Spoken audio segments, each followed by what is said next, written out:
Thank you for tuning into this Bible study. I'm Dave Bigler with Iron Sheet Ministries, and we are going verse by verse through the book of Leviticus.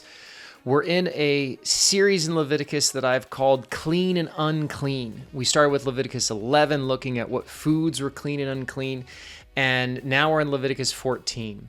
In the last study, we covered Leviticus 13, in which the priests were responsible for determining the skin defiling diseases, also known as leprosy. The word in Hebrew is tsara'ath, and we see it many times in Leviticus 13 and 14. And that word is translated as leprosy in the King James and the iterations of King James.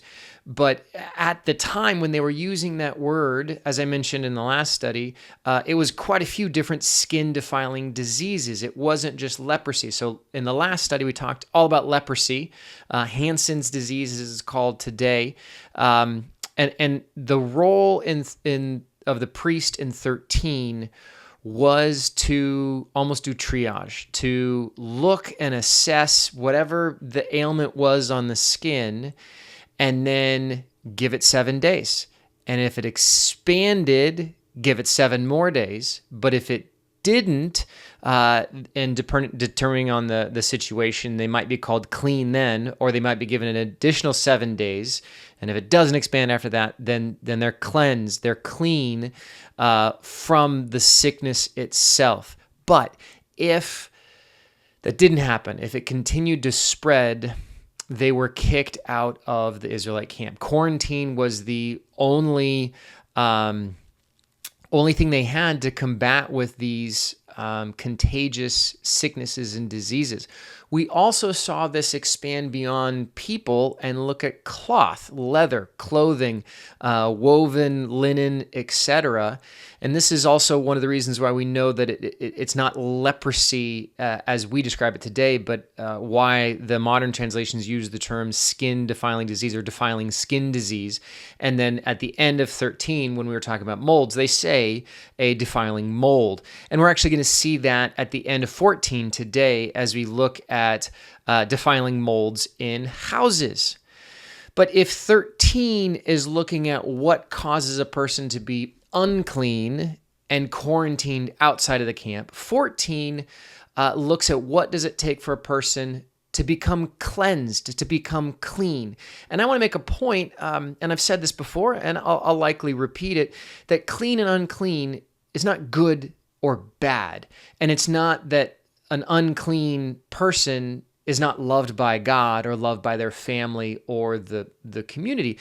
No, clean and unclean is simply a term that the priests would use to determine if a person is properly prepared to worship the Lord in the tabernacle. Right? So if you were clean, you were able to come and bring your offerings and your sacrifices, your guilt offering, your sin offering, but also your burnt offering and your grain offering, which those two offerings were free will offerings made out of praise. We'll talk about actually all 4 of those today as we see those. So 14 is dealing with if a person, if their skin defiling disease or defiling skin disease, leprosy, whatever it is, goes away, recedes, they get better, or they are cured, then they need to go to the priest in the tabernacle and give the offerings to make atonement and to be spiritually clean, right? So they might physically be called clean, and now they're able to go and make their offerings, but then they need to be spiritually, they need to make atonement. And so they go to the tabernacle to do that. A few verses that I want to hit on before we get into Leviticus 14 is looking at Jesus in the New Testament and how he encountered leprosy. We know when John the Baptist's disciples, John is in prison, and he sends his disciples to ask if Jesus is the promised Messiah.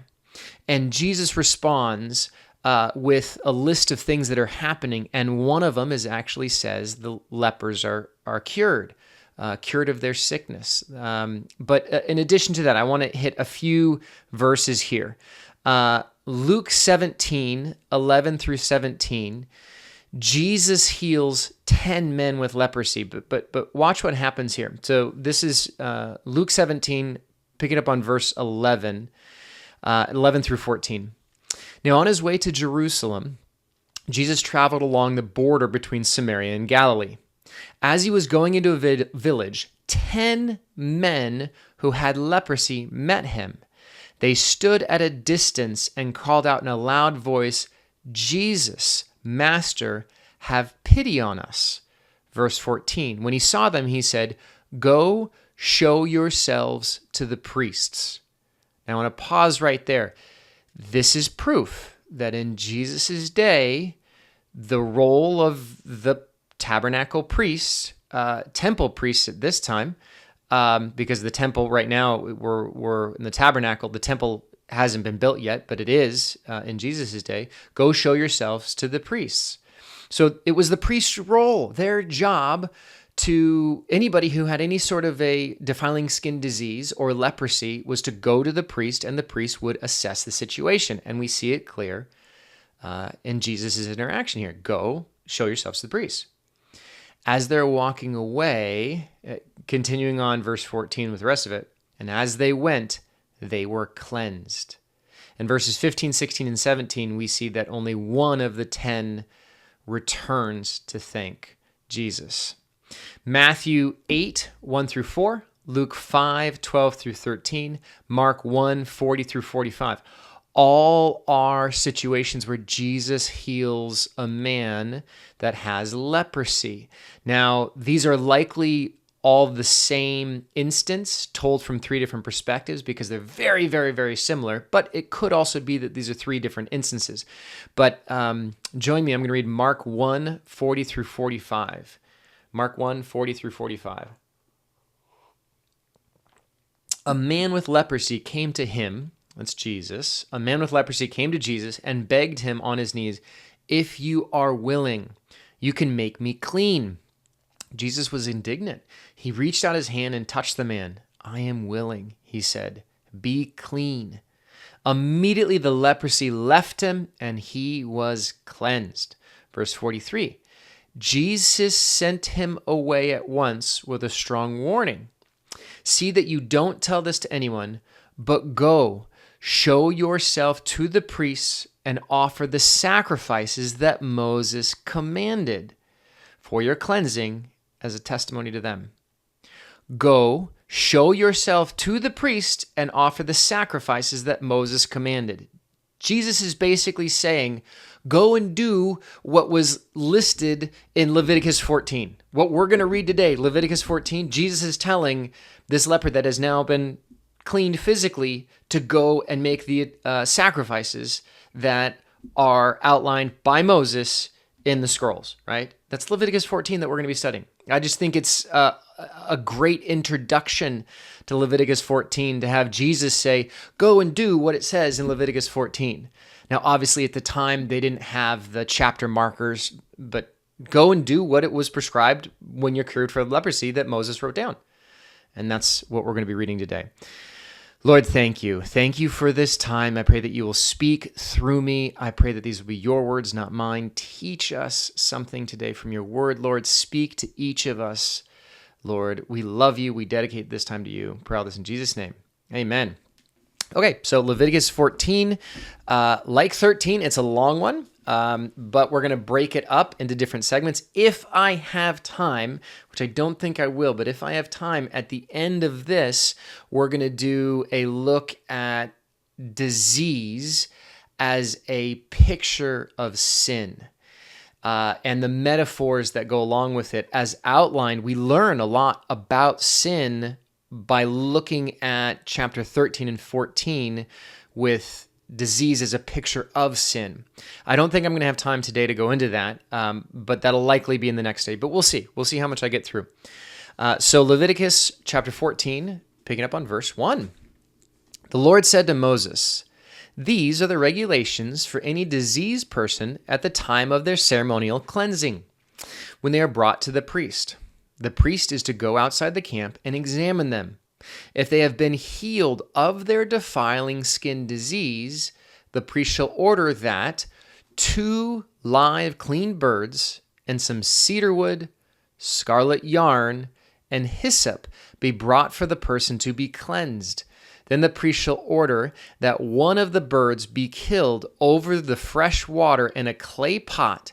He is then to take the live bird and dip it together with the cedarwood, the scarlet yarn, and the hyssop into the blood of the bird that was killed over the fresh water. 7 times he shall sprinkle the one to be cleansed of the defiling disease and then pronounce them clean. After that, he is to release the live bird in the open fields. Interesting stuff. Very interesting stuff. So I want to talk about this cedarwood, scarlet yarn, and hyssop. Why these elements?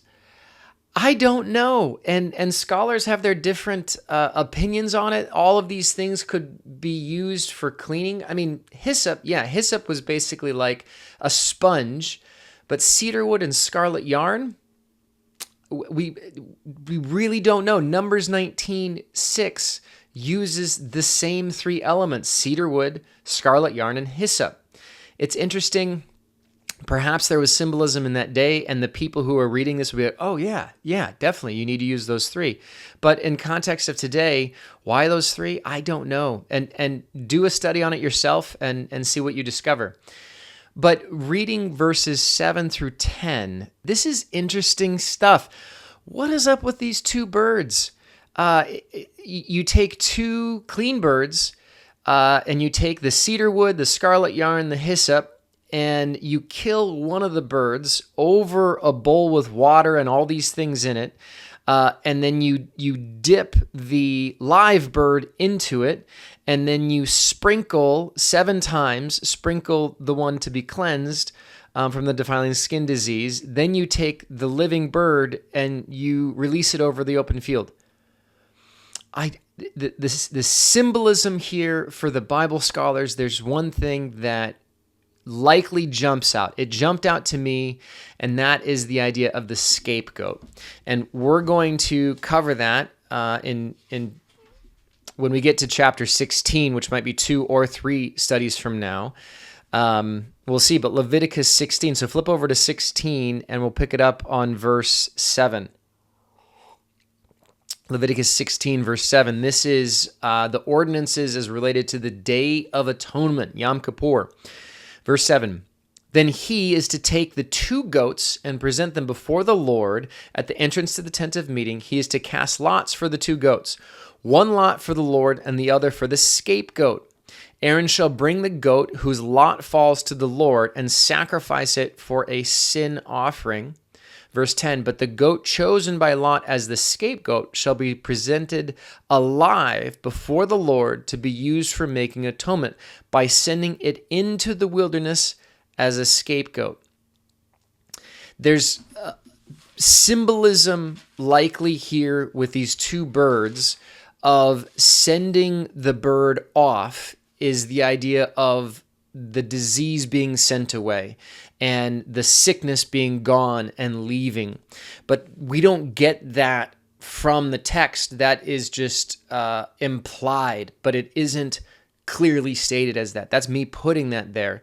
But that's the only conclusion that I can come to, is the symbolic gesture of dipping the bird that lived into the mixture with the dead bird and then releasing it, is to say, you almost died from this thing and now your disease is gone and you have life. But again, this is another one where you can do a study for yourself and come to your own conclusion. So now we're going to read verses 8 and 9 and pause after those. The person to be cleansed must wash their clothes, shave off all their hair, and bathe with water. Then they will be ceremonially clean. After this, they may come into the camp, but they must stay outside their tent for 7 days. On the 7th day, they must shave off all their hair. They must shave their head, their beard, their eyebrows, and the rest of their hair. They must wash their clothes and bathe themselves with water, and they will be clean. Notice that we haven't had any of the regular offerings made yet, right? We haven't had the grain offering, the sin offering, the guilt offering, etc. Those haven't been done yet. But we do have the interesting element with the birds, and that's done at the entrance to the tent.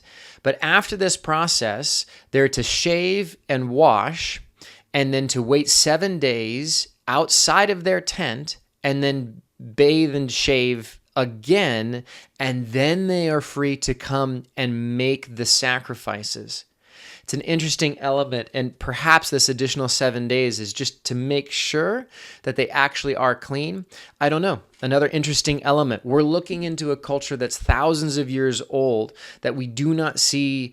Even the Hasidic Jews today, these practices are not commonplace for us to know the cultural elements of all these different things that are happening and going on. So verses 10 through 20. Join me, 10 through 20. On the 8th day, they must bring 2 male lambs and 1 ewe lamb, a year old, each without defect, along with 3/10 of an ephah of the finest flour mixed with olive oil for a grain offering, and 1 log of oil. The priest who pronounces them clean shall present both the one to be cleansed and their offerings before the Lord at the entrance to the tent of meeting.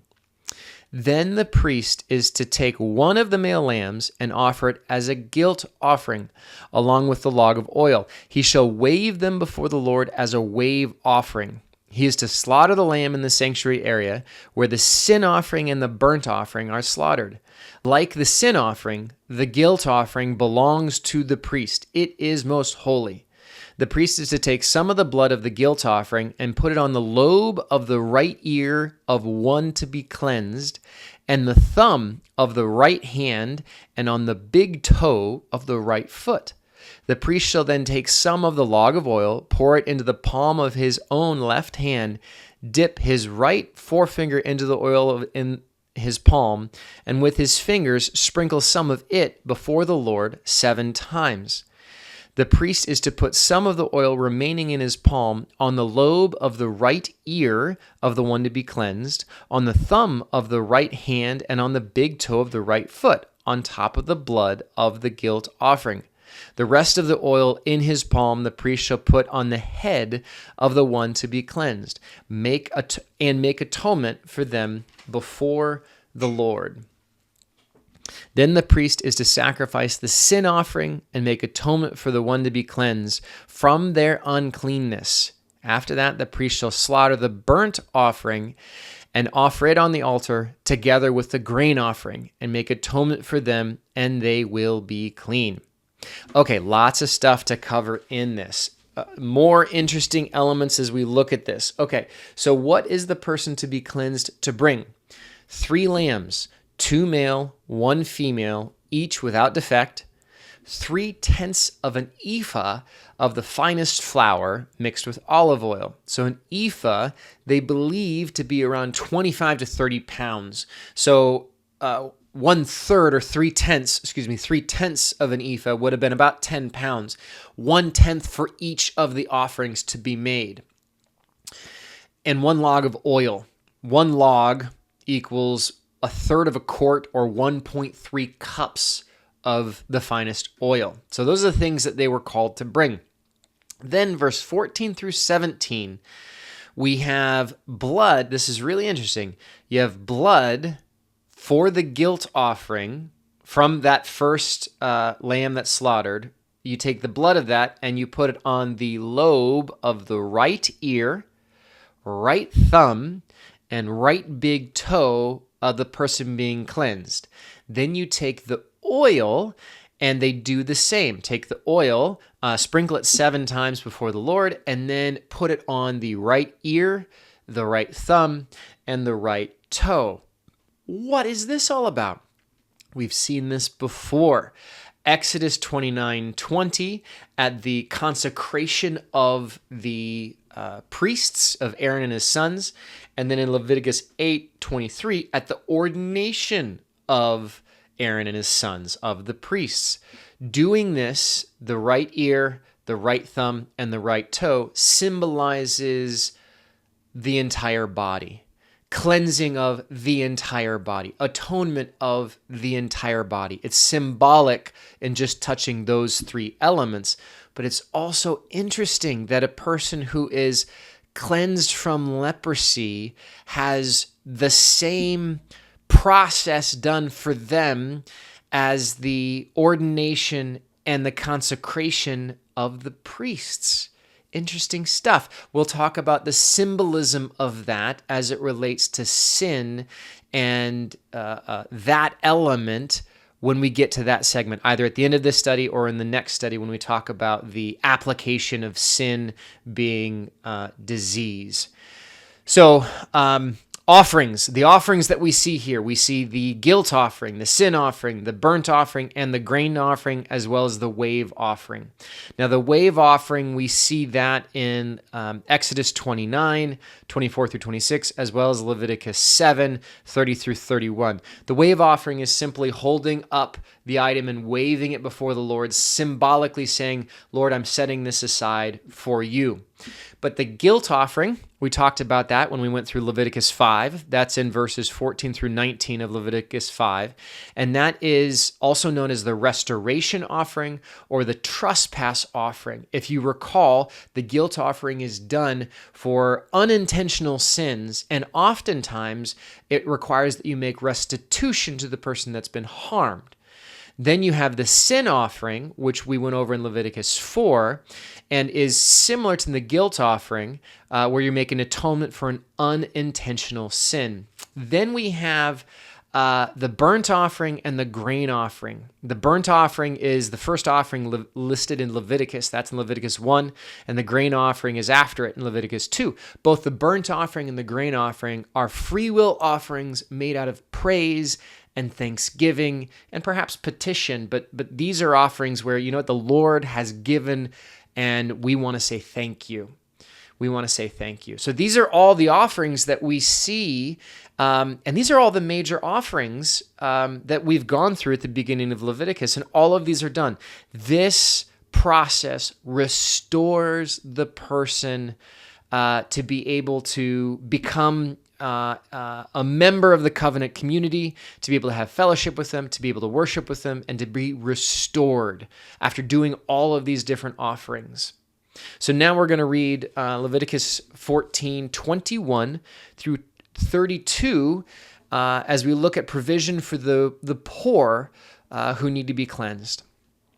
If, however, they are poor and cannot afford these, they must take one male lamb as a guilt offering to be waved to make atonement for them, together with the tenth of an ephah of the finest flour mixed with olive oil for a grain offering, a log of oil, and 2 doves or 2 young pigeons, such as they can afford, one for a sin offering and the other for a burnt offering.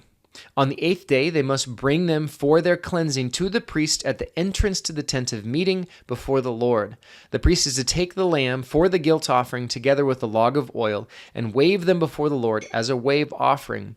He shall slaughter the lamb for the guilt offering and take some of its blood and put it on the lobe of the right ear of the one to be cleansed, on the thumb of the right hand, and on the big toe of the right foot. The priest is to pour some of the oil into the palm of his own left hand, and with his right forefinger sprinkle some of the oil from his palm 7 times before the Lord. Some of the oil in his palm he is to put on the same places he put the blood of the guilt offering, on the lobe of the right ear of the one to be cleansed, on the thumb of the right hand, and on the big toe of their right foot. The rest of the oil in his palm the priest shall put on the head of the one to be cleansed to make atonement for them before the Lord. Then he shall sacrifice the doves or the young pigeons, such as the person can afford. One is a sin offering, and the other is a burnt offering, together with the grain. In this way, the priest will make atonement before the Lord on behalf of the one to be cleansed. These are the regulations for anyone who has a defiling skin disease and who cannot afford the regular offerings for their cleansing. So the process, the first thing that you need to do is the very interesting element of bringing the elements to be cleansed, the cedarwood, the scarlet yarn, and the hyssop, and the 2 birds. So that's the first process. And then waiting the 7 days, shaving, cleaning, waiting 7 days, shaving, cleaning again, and then returning. And then if you can't afford the 3 lambs, there's a substitution made. You still need to bring 1 lamb, but rather than the other 2, you can bring either 2 doves or 2 young pigeons. But otherwise, it's identical. It's identical to the process that they go through, including doing the ears and the fingers and the lobe to symbolize the entire person being clean, cleansed, and restored to their community. So now we're going to read the rest of 14, and this is dealing with cleansing from defiling molds in homes. And then we will have, looking at time here, we will have application at the end, but I'm going to hold off on doing the comparison of sin and defiling diseases. Verse 33, the Lord said to Moses and Aaron, when you enter the land of Canaan, which I am giving you as your possession, and I put a spreading mold in a house in that land, the owner of the house must go and tell the priest, I have seen something that looks like a defiling mold in my house. The priest is to order the house to be emptied before he goes in to examine the mold, so that nothing in the house will be pronounced unclean. After this, the priest is to go in and inspect the house. He is to examine the mold on the walls, and if it has greenish or reddish depressions that appear to be deeper than the surface of the wall, the priest shall go out the doorway of the house and close it up for 7 days. On the 7th day, the priest shall return to inspect the house. If the mold has spread on the walls, he is to order that the contaminated stones be torn out and thrown into an unclean place outside the town. He must have all the inside walls of the house scraped, and the material that is scraped off dumped into an unclean place outside the town. Then they are to take some other stones to replace these and take new clay and plaster the house. Verse 43, if the defiling mold reappears in the house after the stones have been torn out and the house scraped and plastered, the priest is to go and examine it. And if the mold has spread in the house, it is a persistent defiling mold. The house is unclean. It must be torn down, its stones, timbers, and all the plaster, and taken out of the town to an unclean place. Anyone who goes into the house while it is closed up will be unclean till evening. Anyone who sleeps or eats in the house must wash their clothes. But if the priest comes to examine it, and the mold has not spread after the house has been plastered, he shall pronounce the house clean, because the defiling mold is gone. To purify the house, hold on. Let me pause right there. Okay, so looking at verses 33 through 48, this is the process. It's interesting that the defiling mold, the word is still the same word that they translate as leprosy, but now it's specifically talking about a defiling mold in a home.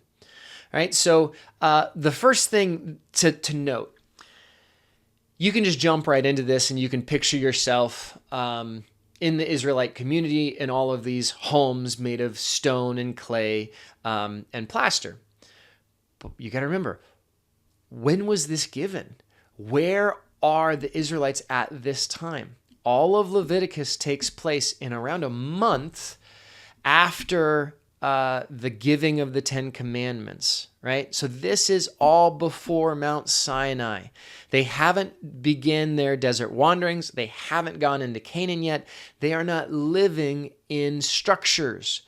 But the very first word, the Lord said to Moses and Aaron, when you enter the land of Canaan, which I'm giving you as your possession, and I put a spreading mold in a house in that land. So this is foreseeing, looking into the future. God knows, hey, you guys are going to be going into the land that I promised you, and you're going to build permanent dwellings.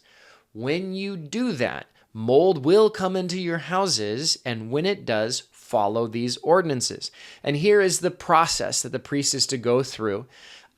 First of all, before even an inspection is done, if a person thinks they have a defiling mold, they are to remove everything from the home so that nothing in the home can be contaminated or labeled unclean. So the house is emptied. That's the first step. 2, the home inspector comes in. The priest comes to the home and assesses the situation. Number 3, if the mold looks deeper than just on the surface, the house is closed up for 7 days. And we have 2 paths that you can go on at this point. So if there is what the priest determines is likely a defiling mold, then the house is quarantined for 7 days to see what's going to happen. And now there's 2 options of ways that it can go. At the end of the 7 days, number 4, if the mold has spread and contaminated, and contamination has spread, then all the contaminated area must be removed. The plaster, the brick, the stone, all of it must be taken out, new stone put in its place, and replastered. Then number 5, after that has been done, if it comes back, after the 7 days, after the scraping clean of the defiled area and the fixing of everything, if it comes back after that, sorry, you have a persistent defiling mold and the house is condemned. Has to be torn down. The stones, the brick, the mortar, all of it, the plaster, all has to be taken out and taken to outside of the town to an area that's dubbed unclean.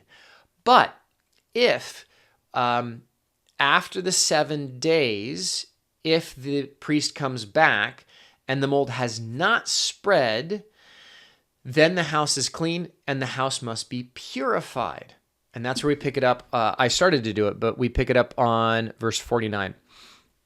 To purify the house, he is to take 2 birds and some cedarwood and scarlet yarn and hyssop. He shall kill one of the birds over fresh water in a clay pot. Then he is to take the cedarwood, the hyssop, the scarlet yarn, and the live bird, dip them into the blood of the dead bird and the fresh water, and sprinkle the house 7 times. He shall purify the house with the bird's blood, the fresh water, the live bird, the cedar wood, the hyssop, and the scarlet yarn. Then he is to release the live bird in the open fields outside the town. In this way, he will make atonement for the house, and it will be clean. Do you notice the almost word for word comparison between verses 4 through 7 for the cleansing of a person? Looking at it line by line, verse 4 uses the word clean for the birds, right? But in this, verse 49, take 2 birds and some cedarwood. It doesn't use the word clean. That's the only difference there.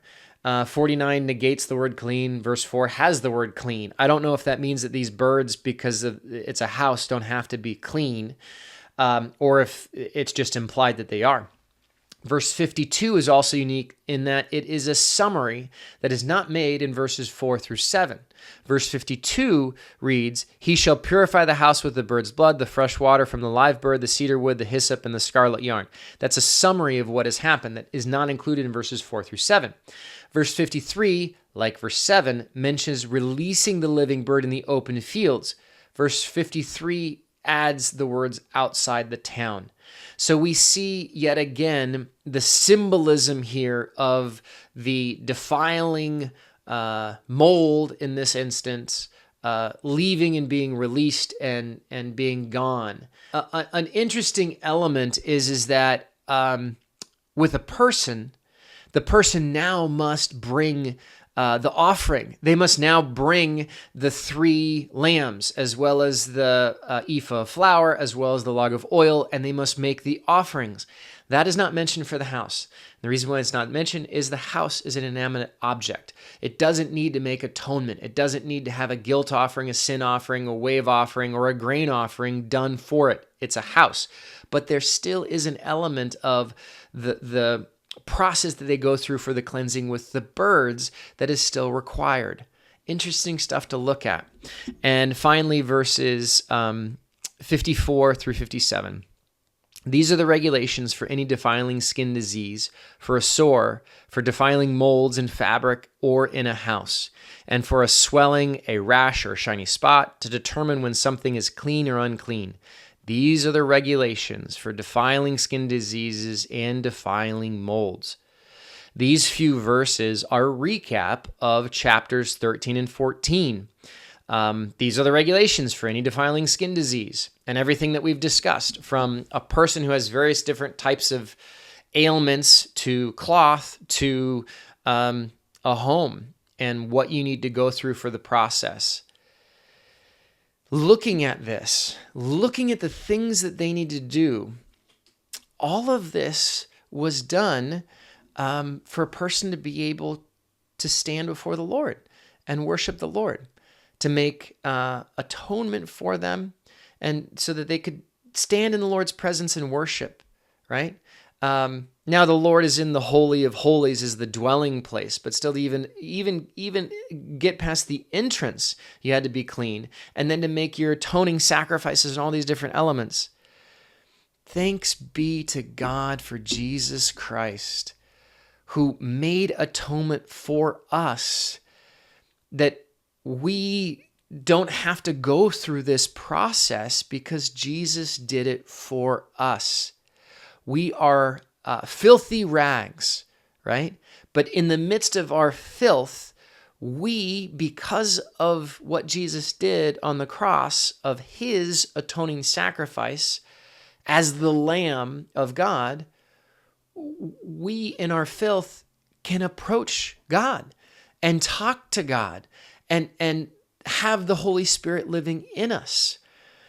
Looking at all of these elements, the clean and unclean, I mean, just imagining, we talked about it in the last study, but imagine walking down the street and having to shout, unclean, unclean, and the isolation that it would have caused. Now, there is a picture here, and I'm not going to go into it. We'll talk about the next study of sin as it relates to disease and all of these elements. We learn a lot about sin when you look at it at disease or leprosy as a picture of that. And I'll save that for the next study. And then the study after that is going to be our last study in the clean and unclean series, in which we're going to be looking at chapter 15, which deals with bodily discharges. I love Leviticus.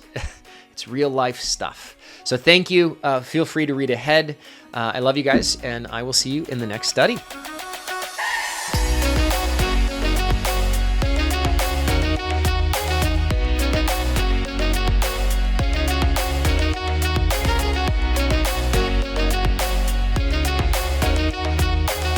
This has been a production of Iron Sheep Ministries.